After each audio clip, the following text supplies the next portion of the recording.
Horsepower Field Formula Drift Future. We already talked about apex seals a little bit and apex seal selection, and another topic in that area that comes up is what size apex seal or how many piece apex seal. And again, I think it's relative to the situation. As the horsepower goes up, generally 2-piece or 1-piece is definitely, I think, recommended throughout.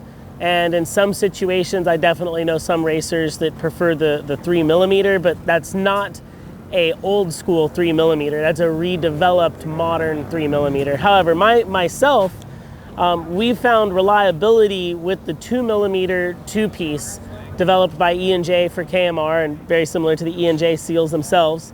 And really the advantages I like of the 2mm 2-piece are that it's always giving you a good seal. That corner piece can move, so it's not a 1-piece that's relying on heat expansion to fill the gaps. It still has a traditional apex seal movement.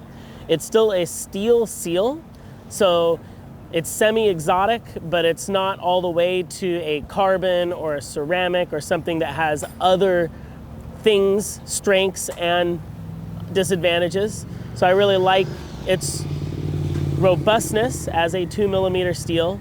And then I like the weight savings. I think that's something nobody really talks about. A 3mm steel is heavy. I turn more RPM, I think, than most people do with similar versions of what is out there. And we're exceeding the 9.5, 9.8 range on a regular basis, sustaining that RPM under heavy load.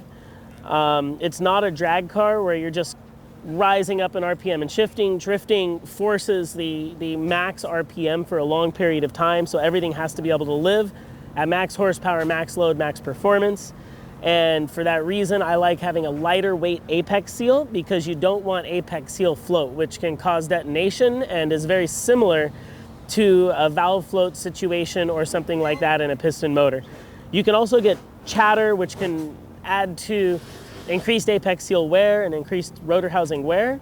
So for me, where I'm trying to turn high RPM at high boost, at high horsepower, we're looking for all advantages possible.